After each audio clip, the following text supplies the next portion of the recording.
ইসরায়েলের জন্য নতুন এক বিশাল সামরিক সহায়তা চুক্তির প্রস্তাব এখন মার্কিন কংগ্রেসে অনুমোদনের অপেক্ষায়।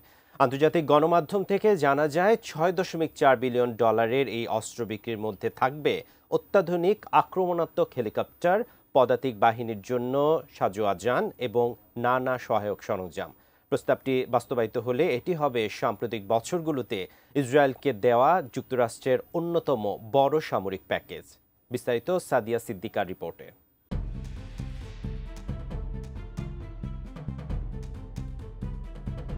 ইসরায়েলের আঘাতে পাখির মতো মৃত্যুবরণ করছে গাজার মানুষ, তবুও যেন থামছে না শাসক নেতানিয়াহুর একের পর এক আক্রমণ।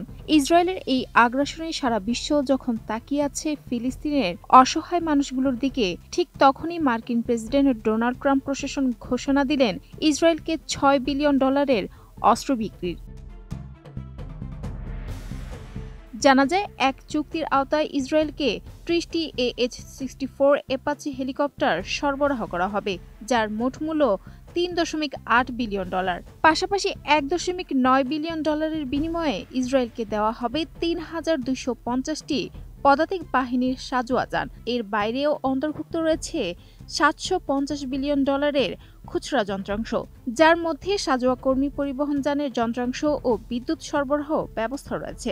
সব মিলিয়ে এই প্রস্তাবিত প্যাকেজ ইসরায়েলের সামরিক শক্তিকে আরও আধুনিক ও আক্রমণাত্মক করে তুলবে বলে ধারণা করা হচ্ছে। এই ঘোষণার সময়টিও বিশেষ তাৎপর্যপূর্ণ হিসেবে মনে করা হচ্ছে, কারণ গত শুক্রবার ইসরায়েল গাজা সিটিতে তাদের সামরিক অভিযান আরও বিস্তৃত করেছে। হামাসের অবকাঠামো লক্ষ্য করে চালানো হয়েছে ব্যাপক গোলাবর্ষণ, যার ফলে বহু ফিলিস্তিনি বাস্তুচ্যুত হয়ে চরম উদ্বেগে দিন কাটাচ্ছেন। তাদের অভিযোগ, পালানোর আর কোনো উপায় অবশিষ্ট নেই।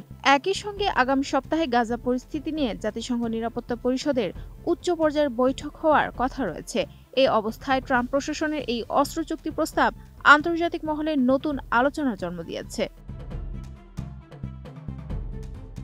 সব মশার বিরুদ্ধে সুরক্ষা দিতে এলো বসুন্ধরা এক্সট্রিম অ্যারোসল, মশার বিরুদ্ধে এক্সট্রিম সুরক্ষা। প্রস্তাবটি সামনে আসে জাতিসংঘ সাধারণ পরিষদের অধিবেশন চলাকালে, যেখানে বিশ্বের শীর্ষ নেতারা নিউ ইয়র্কে একত্র হচ্ছেন। প্রথমে ওয়াল স্ট্রিট জার্নাল শুক্রবার সম্ভাব্য হেলিকপ্টার ও সাজোয়া যান বিক্রির খবর প্রকাশ করে, তবে এই বিষয়ে হোয়াইট হাউস এখনো কোনো আনুষ্ঠানিক মন্তব্য করেনি।